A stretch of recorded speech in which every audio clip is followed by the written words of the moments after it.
Hey, house guests, welcome. Oh, Lammy's here. Hey, house guests, welcome to today's Big Brother 25 updates and spoilers. I am verklempt right now. There has been so much happening. Oh my goodness. Can you imagine if we didn't have night one live feeds? Night two was off the chain, and my head hurts from trying to put everything together and make sense of it all.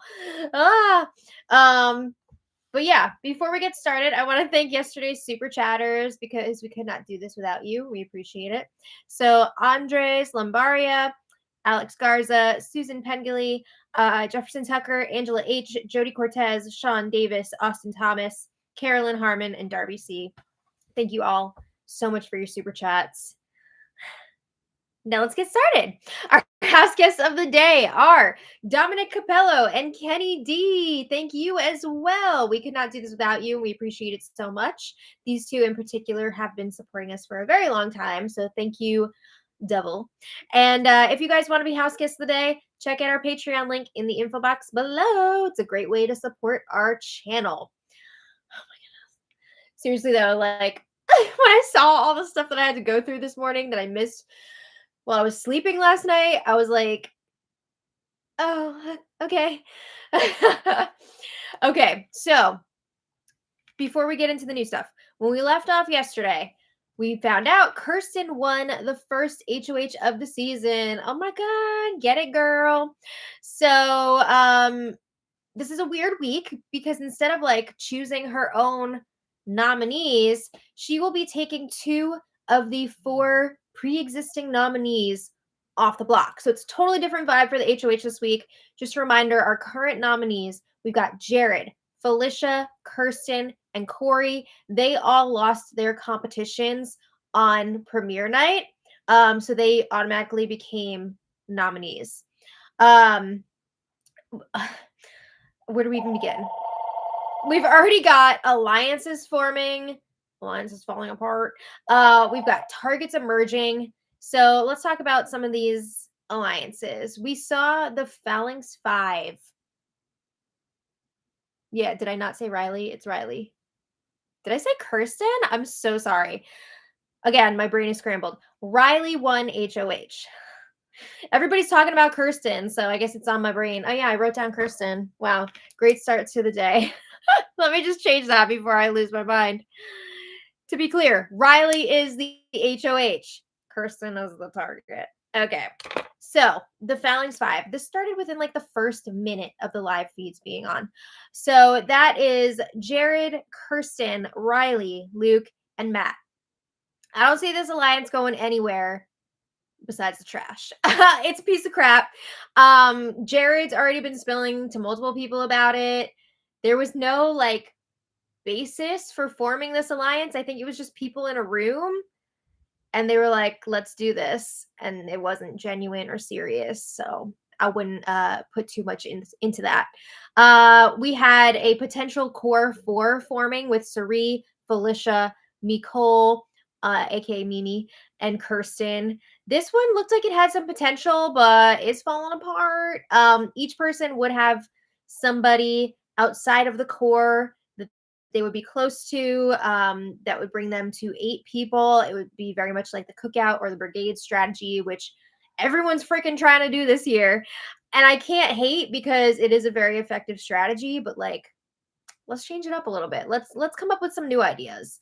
However, now that it has gotten back to Sari and Felicia, that Kirsten is stepping out and trying to make other alliances, they're ready to cut her loose. They can't trust her. So Kirsten is emerging as like the house target.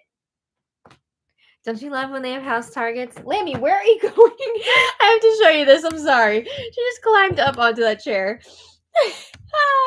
Yeah, so Kirsten is emerging as the house target, and people are not wanting to work with her because she is running around doing the most, making alliances, and it's just, they don't feel like she's being genuine.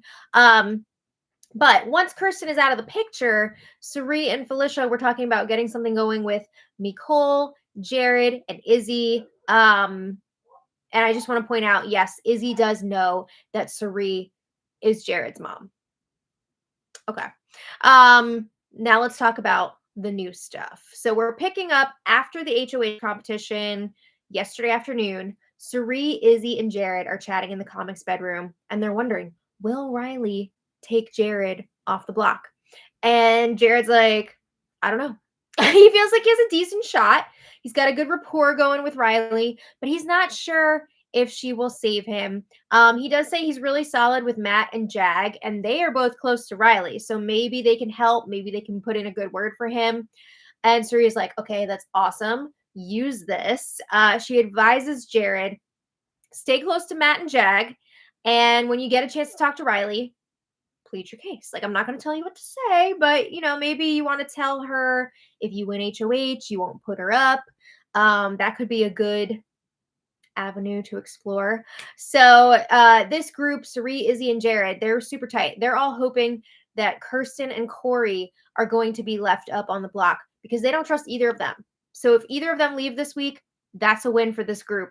They feel like Corey is too smart for his own good. Also, like, he knows all about Cirie and her Survivor and the Traitors experiences. And then Kirsten, on the other hand, she's doing the most, right? They feel like they can't trust her. So Jared says, look, even if Riley doesn't take me off the block, we still have the Power Veto competition. And if I don't win that, Jared feels pretty confident that he can get the votes to stay.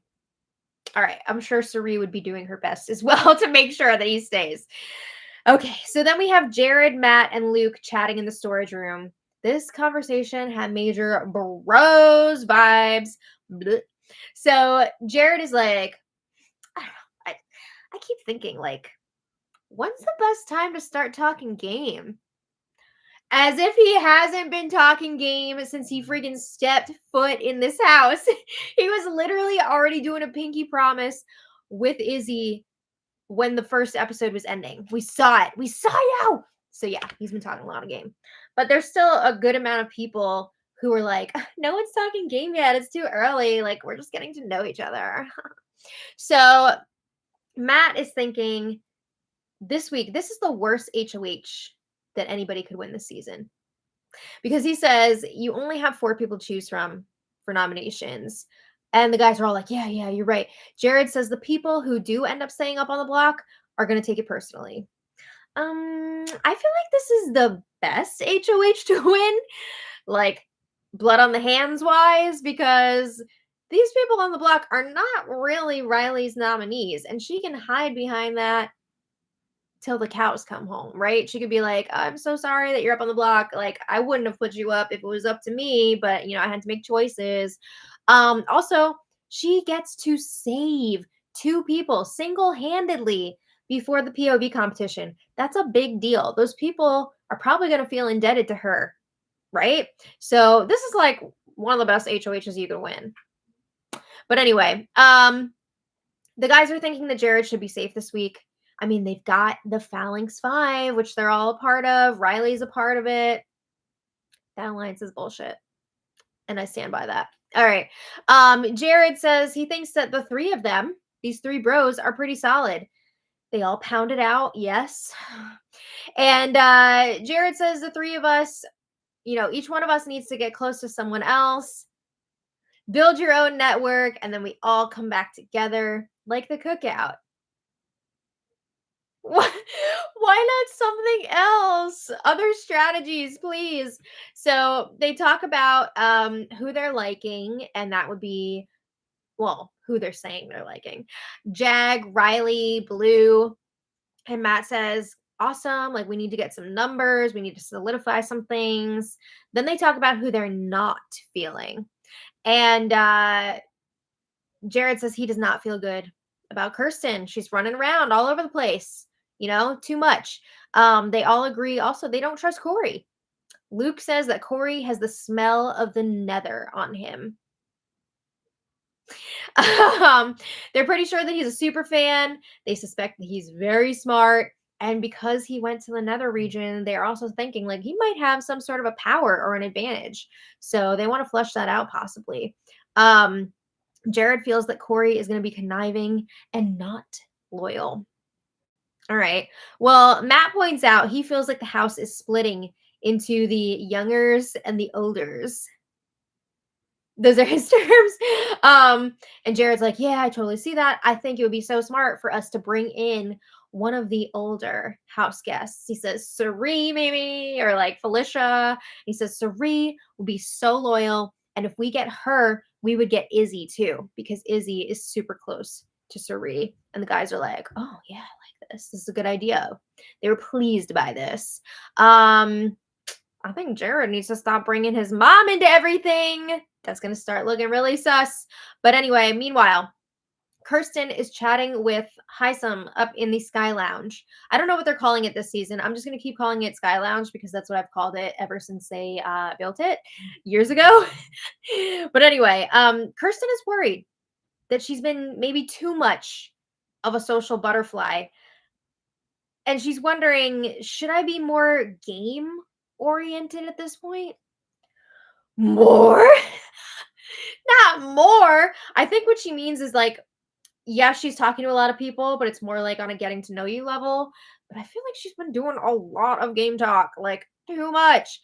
So Hisam says everyone's still sorting things out. There's lots of game to play. It is literally game 2 when they're having this conversation, or not game 2, day 2 when they're having this conversation. But Hisam brings up he feels like there's a group of dudes who are already forming something. They're already getting it going. Yeah, those bros. But he says there's still a lot of other people left to work with outside of those bros. And we got to get that going. So Kirsten's like, yeah, I think that Red is in an alliance with the guys, those bros. But he tried to tell me that it doesn't exist and it's too early for all those conversations to happen. And even if something did form, that it would like implode. So there's a lot of suspicion now around Red. There was some sort of an incident where I guess Kirsten tried to call out Red in front of other people and be like, are you in this bros alliance? And he was like really defensive about it. So now people are like, is there? I don't know when exactly that happened. It could have been before the feeds even came on, like those 3 hours between the end of the premiere and the start of the live feeds. It could have happened off camera. I could have just missed it. I don't know. Or maybe never. Maybe never. But I'm pretty sure it did happen at some point. Maybe it was misinterpreted. I don't know. But Hisam says a lot of alliances form early and then fall apart. There's nothing to them. So Kirsten says if there is that guys alliance, she wants in. She wants to be part of that. Because she doesn't want to be on the wrong side of it. She doesn't want to be steamrolled by them. And it's just making me remember in her pre-show video clips, Kirsten was all like, I want to be part of a big majority alliance. Blech. I don't like that. But anyway, Hisam says no one has approached him yet about working together. And if there is a guys alliance, he's not in it. But he says it doesn't have to be that way. They don't have to put up with this. So Kirsten says, I think that Riley is working with the guys alliance. Oh, and Hisam thinks this could be a possibility. I mean, everybody's seeing that Matt and Riley are maybe into each other, like romantically. They're spending a lot of time together. And Kirsten's like, well, I was there first with Matt. He was into me, but I'm not interested in him in that way. She says, I just hope that Riley is not going to be catty about that with me. Oh boy. I don't think that's why she would be Riley's target. But anyway, Riley and Jag have a quick check-in. And I just want to point out, these two are tight. These two are very close. Riley says, we are so solid this week. They're both pumped that they're safe. And Riley says, we need to use this week to get numbers and solidify who we want to work with. Riley's not going to be able to compete for HOH next week, so she wants to make sure she's safe with as many people as possible.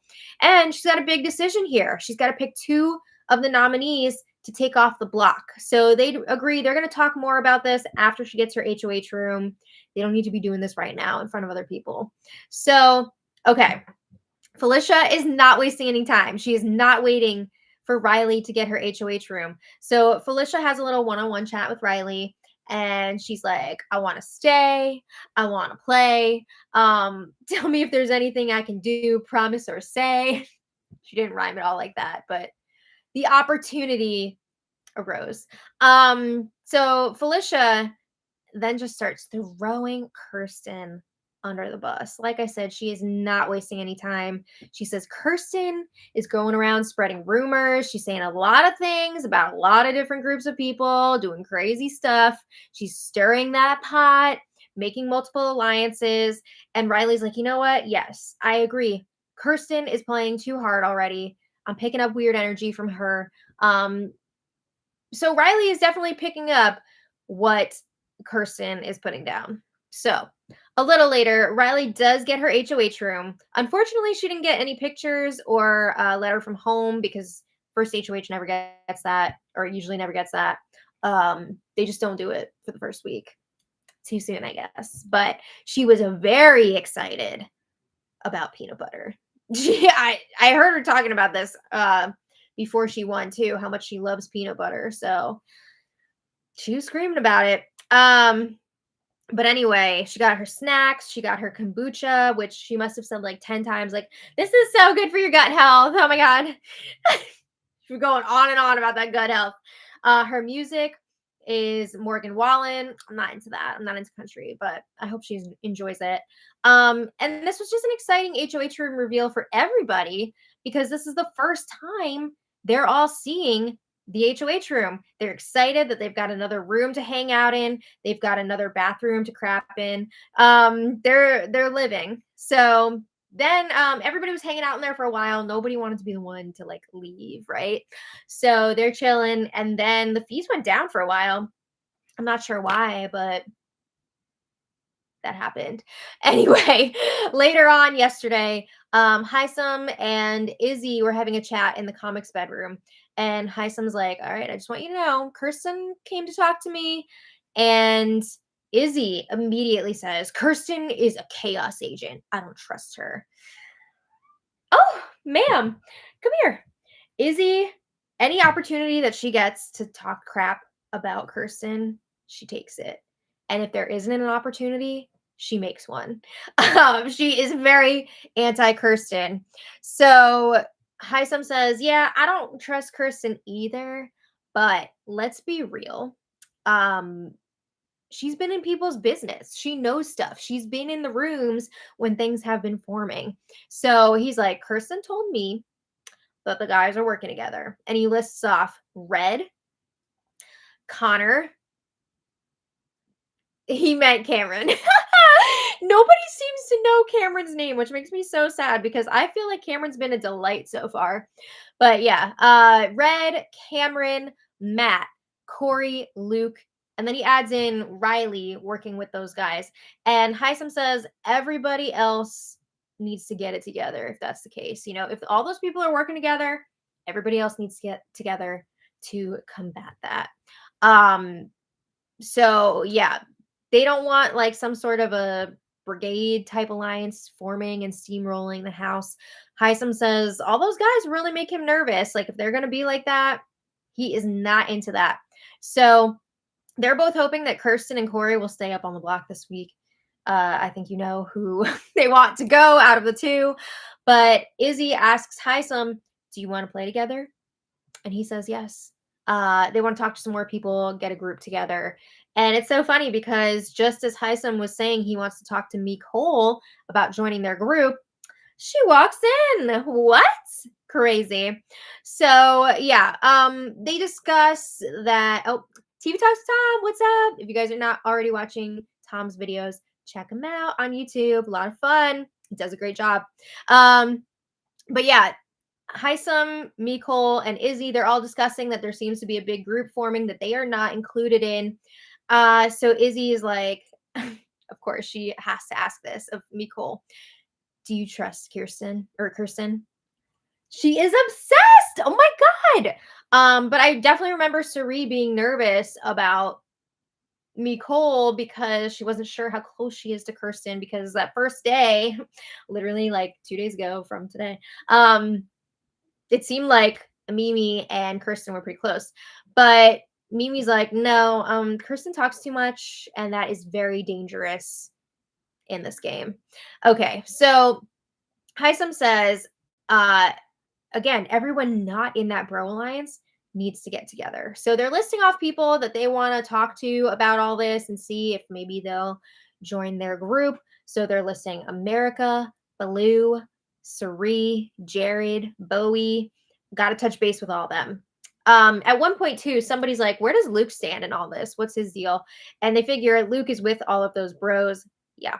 But I'm mentioning this because something interesting came out. Heisem says Luke is very difficult, like a difficult person, and not in the fun way like Billy Eichner. Like in the he doesn't like the way that Luke talks about women way. What did he say? Oh my god, I've heard other people reference this as well. So I don't know what Luke said, but damn, something's going on there. Okay. Anyway, Red comes in and busts up that conversation. So moving on, Kirsten and Riley are chatting in the HOH room. Kirsten, I feel like, was all over Riley like yesterday afternoon into evening. It was a lot. So Riley says, I'm getting really stressed about having to make a decision soon for these nominations. And Kirsten is like, well, listen up. I want 2 girls in the final 2. I don't want these guys to just steamroll and get rid of all of us. Are you sure? Because like before you were saying you want to work with the guys. I don't know. Anyway, Kirsten says the guys have already solidified and are working together. And she lists off Red, Matt, Luke, Corey, Jared. And now she's saying that Blue is a part of that group too, because she was like talking to a bunch of the guys at one point. No. Okay. She's spreading around a lot of rumors here, I have to say. But Riley says, I haven't heard of any alliances yet. Any? You're literally supposed to be in one together with Kirsten. Remember Fellings 5? What? But Kirsten tells her, keep all this stuff about the guys alliance on the down low because this is supposed to be a secret. We don't need everyone knowing that we know about this. You know that this is already spreading all over the house. Come on. So Izzy is going to work. Izzy is talking to Bowie in the comics room, and Izzy says, I think things are happening around the boys. Red is involved in a big way. Is he though? People, I feel like Red is not aligned with anybody. I feel like this is a misinterpretation here. I feel like Red and Cameron are like off doing their own thing. They're not really like making any moves yet. But Izzy says people are aligning around Matt. Matt and Riley have a thing. And Bowie's like, well, we're going to have to be careful around all of them. I'm sorry. Every time I mention Bowie, I think of my dog. And it just how funny it would be if he was in the Big Brother house. But anyway, Izzy tells Bowie, I want to work with you. And Bowie is on board with this. She says she's down. So they touch on bringing in Sari and Felicia into that as well. I'm into that group. I don't know how legit it is, but like I'm into it. So then Jared has his one-on-one chat with Riley in the HOH room. And I'm sorry, but like Jared is stressing me out so much. It is so stressful watching him play this game because he was not blessed with the same finesse as his mother, Sari. I can see him down the road unintentionally blowing up Sari's game at some point. And it might not be that far off because I feel like he's going to blow it. But anyway, Riley is telling Jared, I want to make sure that I'm going to be safe with people next week since I can't play for HOH. So Jared, of course, is promising to keep Riley safe if she saves him this week. And he's like, guess what? If you have me, you also have Sari and Felicia, like they're with me. Why are you doing that? Why are you making promises for other people? Why are you mentioning that you're so close to these other people? Like, what are you doing? That's not a good move. But anyway, Jared decides to share some intel at one point to gain some more trust with Riley. And he tells Riley, if this gets out, I'm going to know it came from you. Oh my God. In this moment, I'm like, is he about to spill that Sari is his mom? Is he really about to do it? No. It's much dumber than that. He said, okay, day 1, which at the time was the day before. So it just cracks me up that they're talking about day one like it was like years ago. I'm sure it feels that way to them, but it was literally the day before. But he says, day one, Kirsten tried to start a five with me, Matt, Luke, and Riley says, I was in the room with you.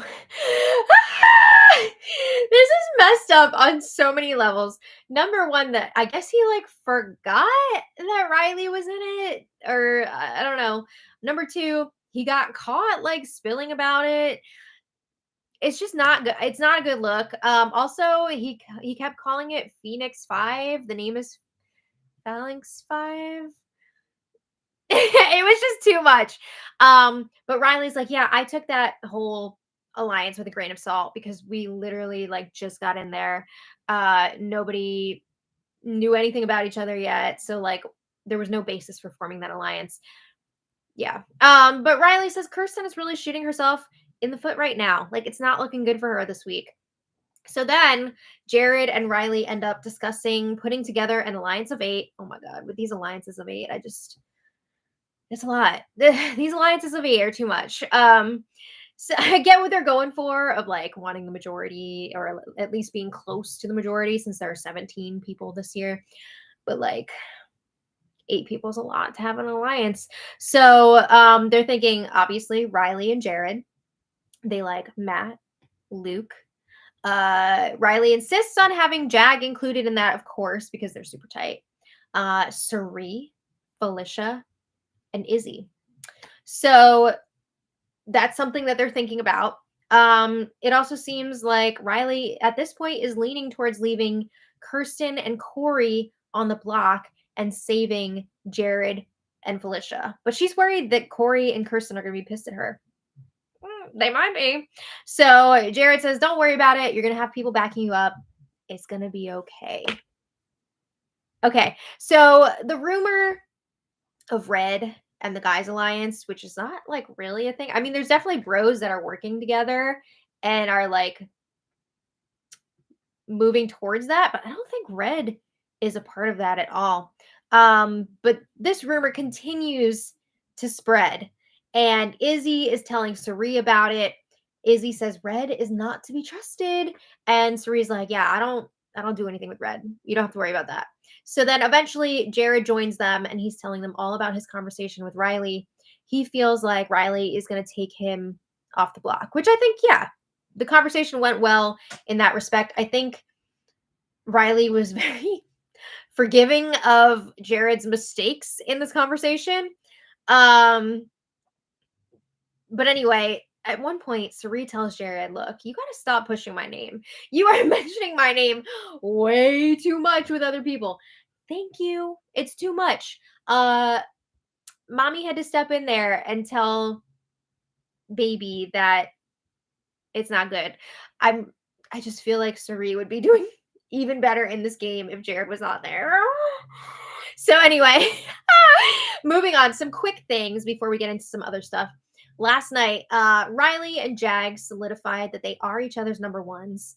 They have a final 2 deal. Felicia was talking to Sari about getting all 9 women to work together because Felicia was like, I've been watching this show for 23 years and it just like never happens that the women all work together and do what needs to be done. This situation here where we have 17 house guests, we have 9 women versus 8 men. But like it's never going to happen. It's not going to happen with this group. And honestly, like I think that would be kind of boring. I don't know. I like seeing everybody playing together. I don't know. That's just my opinion. I like a smaller girls alliance, but we don't need to do like 9 women versus 8 men. Where's the fun in that? But anyway, I also want to mention everyone seems to be trying to get to that magic number of 8 for an alliance, and everything's getting all tangled up because there's a lot of overlap, trying to decide who's going to be in these alliances. And I think a lot of that has to do with Sari and Jared's relationship, their connection, because I think both of them are envisioning different things for each other, kind of setting up almost on both sides of the house. And in the end, they're going to end up aligned with everyone. They're all over the place. So anyway, Corey eventually has his one-on-one chat with Riley in the HOH room, and he's like, "Oh, me and you were the two youngest people in the house this season, and it is overall an older cast." He feels like he can relate to her with where they're from, and he says, "Honestly, I feel great about you. I want to be around people that I feel comfortable with." And Riley's like, "Yeah, I don't want you to go this week," which is true. At this point, Kirsten was definitely solidly her target. I will say though, leading up to this, she was saying that Corey would be the new target if Riley, or not Riley, I keep doing that. If Kirsten were to come down with power veto. But I feel like now that Riley is talking to Corey here, she is starting to like him. So Corey says, "I really haven't had many game talks with anyone. People have been really weird with me because of the whole Nether Regions thing. He missed out on some of the like initial getting to know you talks because I guess he was away from everybody for like an hour or two while he was in the Nether region. And yeah, he's got that Nether region stank on him now. So he feels like at this point Riley is his person.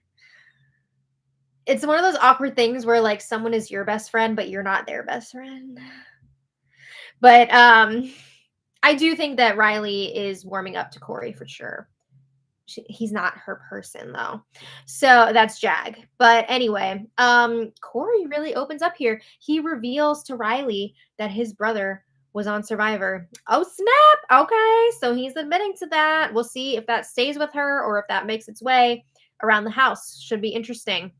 So anyway, Riley is telling Corey about how she wants Kirsten out this week because Kirsten is doing the most. She's doing too much. So of course Corey's cool with that. It's not him. However, he does bring up even if Kirsten is the target, he is terrified of being a pawn next to her. Yeah, Salami is stealing the show right now. You should see her. I'll show you guys after we're through all this. But anyway, yeah, Corey does not want to be a pawn. You should be terrified of being a pawn, especially with how Corey started off this game. He's worried that people would flip on him because he's been to the Nether region. There's a lot of talk like maybe he has a secret power or advantage. And he did not have that same bonding time right off the bat that everybody else had. So Riley's like, I get it. That makes sense. And it seems like she is changing her plan now to have Felicia be the pawn next to Kirsten. So these house guests were up late last night. Oh my God. Sari had a one-on-one with Riley. I just want to touch on this real quickly. They talked through the new plan of Felicia being the pawn next to Kirsten. And Sari was reassuring Riley, like, Felicia is going to understand. As long as you explain the situation to her and that she's going to be safe, it's going to be okay. Sari and Riley also discussed working together moving forward. And it seemed genuine because later on, Sari was talking to Izzy about Riley, and Sari and Izzy were both like, yeah, she's great. Like, we got to work with her. Everybody's working with everybody. All right. So then Riley spent a lot of time last night or early this morning strategizing with her two closest allies, Jag and Blue. These three were all over the place, trying to figure out how big they want their alliance to be and who's going to be in it. It was very messy. So I'm just going to skip to the end. Okay, this is what they came up with. The three of them will be the core. They're going to call themselves crowd control. Okay, so again, they're going with like that tiered strategy of like, this is our core. We're going to have a 5. We're going to have an 8. So I don't know. I don't really see this ending well. I think people are going to find out that they're not in the top tier. But anyway, Riley, Blue, and Jag, the core, crowd control. Okay. So then there are 5. It would be the 3 of them plus Matt and Cameron. They're going to call this the handful because there's 5. Now this is interesting because one of the things that was tripping them up, Matt is super tight with Luke, like inseparable. They do not want to work with Luke. They don't trust Luke. I get the feeling that a lot of the people, like a lot of the women especially, are not digging Luke's vibe. Apparently, he said something kind of offensive. I don't know, but they're not liking Luke. They don't trust him. So they're like, we need to talk to Matt and make sure that he is going to be open to working with us without Luke. Good luck with that, because again, those two are super tight. Also, with Luke, he is being considered as a possible renom if the veto is used. Oh, whoa, okay. So anyway, that's the 5, the handful. And then you take that 5, add on Corey, Jared, and America to get to 8, and that is family style. It's giving the friendship vibes, like, I don't know, or grateful vibes. Family style, really? But yeah, that's not the end of it. That's your 8. And then they also have the safety bubble. So this is just people that they're cool with. They're not aligned with them officially, but Sari, Felicia, Hisam, and Izzy, that's the safety bubble. Why? You don't want an official alliance of 12? What could go wrong there? So yeah, these 3 have really big plans. We'll see what actually happens. All right, but anyway, that was all last night. They slept for maybe like an hour. I don't know. I also want to mention before we move on, anything that Jared is in, which would include that 8, is immediately going to be leaked to the other side. They don't know that, but that's the truth. So anyway, moving on to today. They got maybe an hour or so of sleep, and then it was go time. So today, Riley and Felicia were chatting, and Riley is telling Felicia, I do not want you to go this week. And everyone seems to be on the same page about that. They want Kirsten to leave. So she tells Felicia, I kind of like want you to be the pawn. She says, no one is targeting you. Everyone loves you. It should be a unanimous vote. You have nothing to worry about.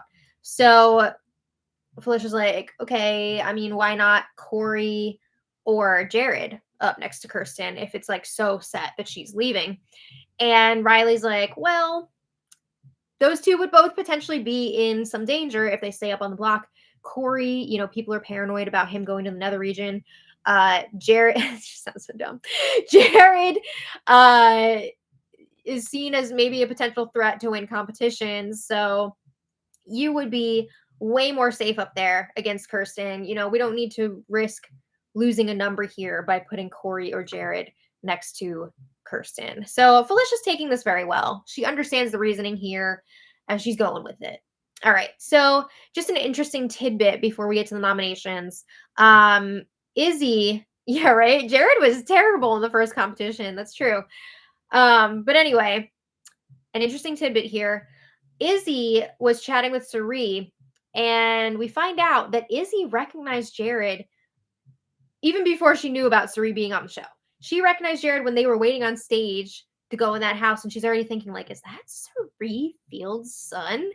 And then when they went back in the house at the end of the premiere and they saw Sari in the kitchen, Izzy was like, okay, that confirms it for her. So that's why we saw Izzy and Jared off on their own. Izzy had pulled him aside and was like, look, I know that you're Sari's son. Like, I got your back. And that was that. So that's interesting. She recognized him without even like knowing that Sari was going to be there. That's crazy. But anyway, Izzy also says ultimately their number 1 alliance here is Izzy, Sari, and Jared, the 3 of them. But there was also talk about Izzy and Sari forming 2 alliances of 4 just to cover their butts, right? So one would be Izzy, Sari, Bowie, and Felicia. And then another 4 with Izzy, Sari, Blue, and Hisam. It's hard to keep all this shit straight. I'm not going to lie. It's a mess. Okay, so then they did have the nominations or unnominations, if you want to call it that, today.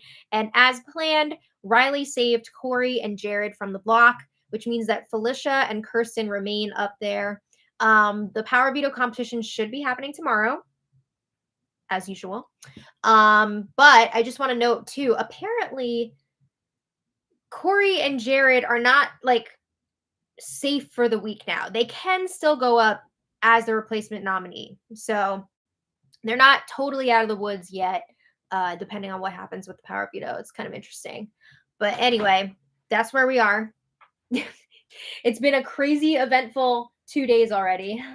Lammy. Miss Lammy is here. No, Bowie? Star of the show. He's with his daddy. No, he was in the bathroom. Oh, okay. He's keeping cool. He likes the bathroom tiles. Oh, now she leaves. Lamb. And you go to show her. With fleece as white as gray. Or silver. But anyway. Okay. I want to thank our super chatters so much.